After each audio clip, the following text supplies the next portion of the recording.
Hello friends, नमस्कार। स्वागत है आप सभी का आरोही यूट्यूब चैनल पर। आइए आज से हम राजस्व लेखपाल उत्तर प्रदेश सरकार द्वारा जो भर्ती निकाली गई उस पर चर्चा करते हैं।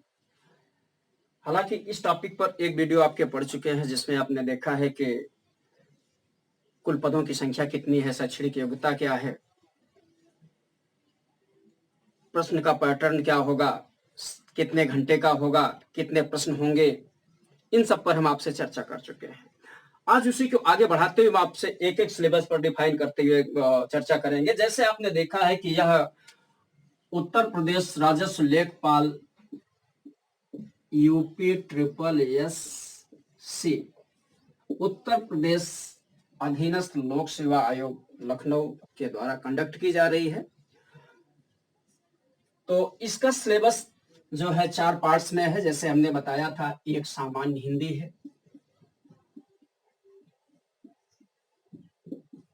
सामान्य हिंदी, दूसरा है गणित, और तीसरा आपका सामान्य ज्ञान।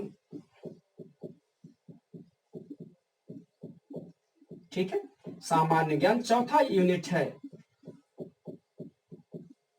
ग्राम व समाज विकास। इस संदर्भ में बहुत सारी बातें हमारी आपकी हो चुकी हैं। इन चारों से 25-25 के मिला के हर यूनिट से 25-25 100 अंक होंगे, और इन 100 अंकों को करने के लिए परीक्षा हाल में समय 1 घंटा 30 मिनट मिलेगा, अर्थात 90 मिनट मिलेंगे। 1.5 घंटे का समय होगा।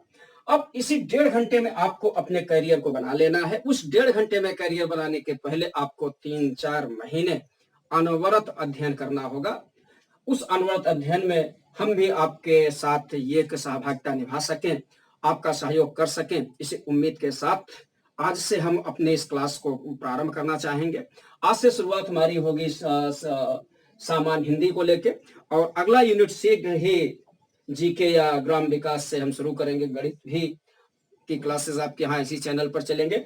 आइए देखते हैं कि सामान्य हिंदी में आपके यहाँ क्या क्या सिलेबस है, इस सिलेबस में क्या क्या यूनिट दिए गए हैं, और उस यूनिट को एक कॉन्सेप्ट के माध्यम से हम कैसे समझें कि 100% अपना देने की कोशिश करें। जैसे 25 प्रश्न आता है तो 24 प्रश्न, 23 प्रश्न, 24 प्रश्न, 23 प्रश्न हम करें तो कैसे करें, एक उचित रणनीति के माध्यम से आज से हम कार्य शुरू करते हैं। आइए देखते हैं कि पहला सिलेबस का पहला भाग आपका है व्याकरण। व्याकरण के बाद फिर आता है शब्द और अर्थ।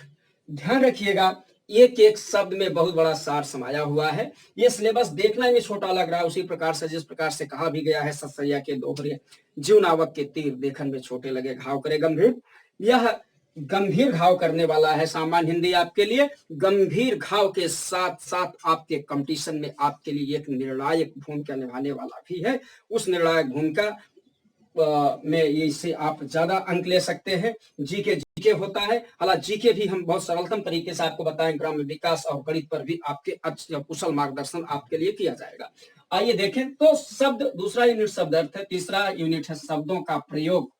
बहुत सारे शब्द हैं, उनका प्रयोग कैसे किया जाए इस पर हम चर्चा करते हैं। फिर रस और अलंकार, इसमें हमें छंद नहीं दिखाई पड़ रहा, अर्थात छंद सिलेबस में नहीं है। फिर संधि समास की बात आती है। संधि और समास से काफी अच्छे खासे प्रश्न आते हैं, इसको हम बेहतर तरीके से समझाने का प्रयास करेंगे। फिर इसी में पर्यायवाची शब्द है, विलोम शब्द, तद्भव तत्सम शब्द, वाक्यांशों के लिए एक शब्द, लोकोक्तियां और मुहावरों के साथ साथ वर्तनी भी आपके सिलेबस में शामिल की गई है। ठीक है, तो वाक्य शुद्धि की बात आती है तो बहुत सारे वाक्य होंगे, उसमें विविध प्रकार की शुद्धियां होंगी, तो उनको शुद्ध करना होगा। अर्थात आपको उन समस्त तरीके और नियमों को समझना होगा जहां से गलतियां होती हैं। अर्थात आपको सत्य का पहचान करना होगा। जब सत्य का पहचान हो जाएगा, असत्य अपने आप अलग हो जाएगा। ठीक उसी प्रकार से जिस प्रकार से पानी में से हंस दूध को निकाल लेता है या क्षीर को निकाल लेता है।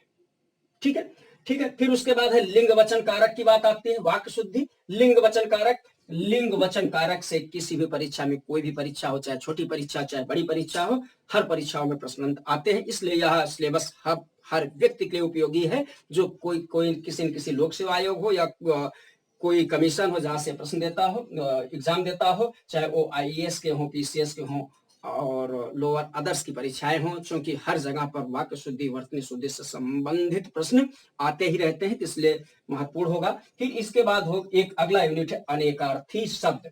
इन चारों से इन से मिला के कुल आएंगे 25 अंक।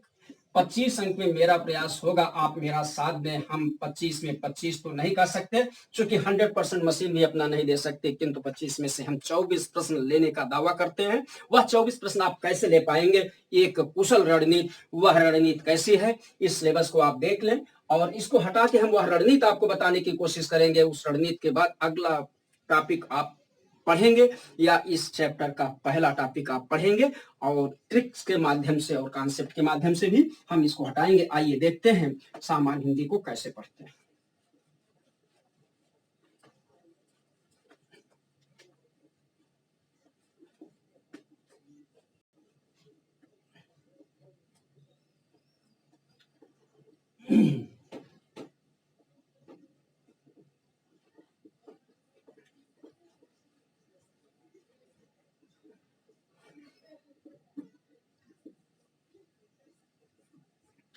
ठीक है, आइए देखें कि जो सिलेबस दिया गया है, इन्हीं सिलेबस पर मुझे विचार करना है। सिलेबस पर विचार करने के पहले मुझे सामान्य हिंदी पर विचार करना है। अब हिंदी क्या है? हिंदी एक भाषा है, भाषा संप्रेषण का माध्यम होता है, अर्थात अब भाषा के माध्यम से हम अपनी बातों को एक दूसरे तक पहुंचा पाते हैं। और यह हिंदी भाषा भी उसी प्रकार से आपके लिए उपयोगी है, क्योंकि जब आप जाएंगे या आज भी सामाजिक जीवन में, अर्थात तो सामाजिक और कार्यालय जीवन में कार्यों के संपादन में इस भाषा की भूमिका होती है।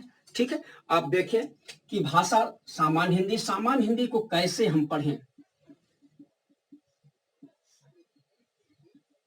एक कॉन्सेप्ट के माध्यम से पढ़ के हम 25 में से 25 प्रश्न कैसे लें। देखा जाए तो भाषा की सबसे छोटी इकाई क्या होती है? वर्ड होता है। अर्थात सबसे पहले मुझे वर्ड पर चर्चा कर लेनी चाहिए। अब यहाँ बहुत सारी बातें ना करके, चूंकि इसको मुझे वर्ड विचार, शब्द विचार, भाषा बोली सब पर स्वतंत्र रूप से आपसे चर्चा करना है और मुझे यह देखना है कि जो सिलेबस इन्होंने दिया हुआ उस सिलेबस को कैसे हम अपने तरीके से आपको पढ़ाते हैं। ठीक है, जैसे यहाँ आपको सबसे पहले देखना है वर्ड विचार। ठीक है, वर्ड विचार पर मुझे चर्चा करना है। वर्ड विचार के बाद अगला यूनिट आपके लिए आता है, वर्ड से बड़ी इकाई होता है शब्द विचार। शब्द विचार के बाद एक यूनिट और आपको हम देंगे शब्द रचना। ध्यान रखेंगे, शब्द रचना का प्राय है कुछ शब्द स्वतंत्र होते हैं, कुछ शब्द बनाए जाते हैं उपसर्ग, प्रत्यय और समास के माध्यम से। अर्थात इसी जगह पर उपसर्ग, प्रत्यय, संधि और समास को आपको पढ़ना होगा, इसीलिए आप एक कॉन्सेप्ट के माध्यम से हिंदी पढ़ रहे हैं। तो ठीक है, शब्द विचार, शब्द रचना। फिर इसके बाद आप देखेंगे कि अगला यूनिट वाक्य विचार। विविध प्रकार के वाक्य होते हैं। अब प्रश्न उठता है, वाक्य किसे कहा जाता है? वाक्य शब्दों के सार्थक समूह को वाक्य कहते हैं। शब्दों को सार्थक समूह को वाक्य कहते हैं। वाक्य कई प्रकार के होते हैं, किंतु व्यवहारिक तरीके से इसको हम दो भागों में बांटते हैं, एक प्रयोग के आधार पर, दूसरी रचना के आधार पर। प्रयोग के आधार पर तो 8 भेद वैसे होते हैं, किंतु रचना के आधार पर 3 भेद होते हैं। इन दोनों यूनिट से प्रश्न आपसे पूछे जाते हैं। फिर इसके बाद हम अगला टॉपिक आपके लिए लेके आएंगे रस, और यहाँ आपके सिलेबस में अलंकार था, अर्थात इसी जगह पर हम रस, छंद, अलंकार को पढ़ लेंगे। फिर इसके बाद अपठित गद्यांश आपके सिलेबस में नहीं दिया गया है, किंतु अपठित गद्यांश पर हम चर्चा करेंगे। फिर अगला टॉपिक आपके लिए होगा अन्य। अन्य का अभिप्राय है कि इसी अन्य में आप मुहावरे पढ़ लेंगे, लोकोक्तियां भी इसी में पढ़ लेंगे, इसी में आप विलोम पढ़ लेंगे, इसी में आप पर्यायवाची पढ़ लेंगे, इसी में आप अनेकार्थी पढ़ लेंगे, इसी में दिए गए वाक्यांशों के लिए एक शब्द पढ़ लेंगे। अर्थात जितनी बातें बच रही हैं उन सब को इसमें आप पढ़ लेंगे। यह मेरा अध्ययन पद्धति होगा। अब प्रश्न उठता है वर्ड पर चर्चा क्यों करते हैं। वर्ड पर मुझे भली भांति वर्ड का अध्ययन करना होगा। आप देखे होंगे कि आपको स्पष्ट रूप से वर्ड विचार नहीं दिख पाया सिलेबस में, किंतु व्याकरण दिखा है। आप किसका अध्ययन कर रहे हैं? आप एक भाषा का अध्ययन कर रहे हैं। भाषा को लिखने का तरीका होता है जिसे वर्ड कहते हैं, वर्ड या अक्षर कहा जाता है। तो स्पष्ट रूप से इन्होंने भले नहीं लिखा है, किंतु बिना वर्ड के रास्ते गुजरे आप किसी भी भाषा के व्याकरण को नहीं समझ सकते। ध्यान रखिएगा, बिना वर्ड के रास्ते चले किसी भाषा को आप नहीं समझ सकते। इसलिए आपको वर्ड पर चर्चा करना, वर्ड विचार आपको पढ़ने हैं। वर्ड विचार अति उपयोगी है हर एक दिवसीय परीक्षाओं के लिए। इससे आप एक वर्ड से संबंधित प्रश्न कर पाएंगे। दूसरी बात और यहीं से होता है, सूक्ष्म चर्चा करते हुए आगे बढ़ने की कोशिश करेंगे। वर्ड पढ़ेंगे, यहां से एक या दो प्रश्न जैसे प्रश्नों की संख्या होती है। फिर एक बात और कहा गया है, जिसका वर्ड अच्छा होगा उसकी संधि भी अच्छी होगी, जिसकी संधि भी अच्छी होगी उसकी वर्तनी भी अच्छी होगी। अर्थात वर्ड पढ़ेंगे तो हम संधि समझने के लिए संधि पढ़ेंगे, हम वर्तनी समझने के लिए। अर्थात एक चैप्टर दूसरे चैप्टर से कॉन्सेप्चुअल रूप से संबद्ध है।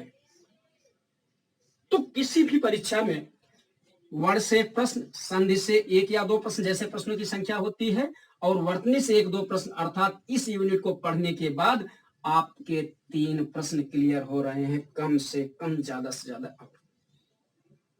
ठीक है, तो एक यूनिट 3 प्रश्न, चूंकि 25 प्रश्न आएंगे। अभी शब्दों पर मुझे चर्चा करना, शब्द रचना पर करना, वाक्य विचार, रस, छंद, अलंकार, इन सब टॉपिक पर मुझे एक कॉन्सेप्चुअल चर्चा करना है। इसी के साथ मैं अपने वाणी को विराम देना चाहूंगा, और अगला टॉपिक हम आपके लिए वर्ड विचार एक बृहद स्तर पर लेके आएंगे, ट्रिक्स, चार्ट और एक कॉन्सेप्ट के माध्यम से।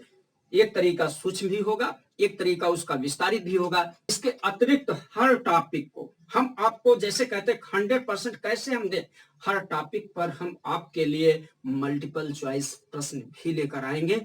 इस तरह से आप देखें, हमारे चैनल को लाइक करें, शेयर करें, सब्सक्राइब करें, ज्यादा से ज्यादा जुड़ें और अपने मित्रों में भी इसको शेयर करें। नमस्कार, धन्यवाद।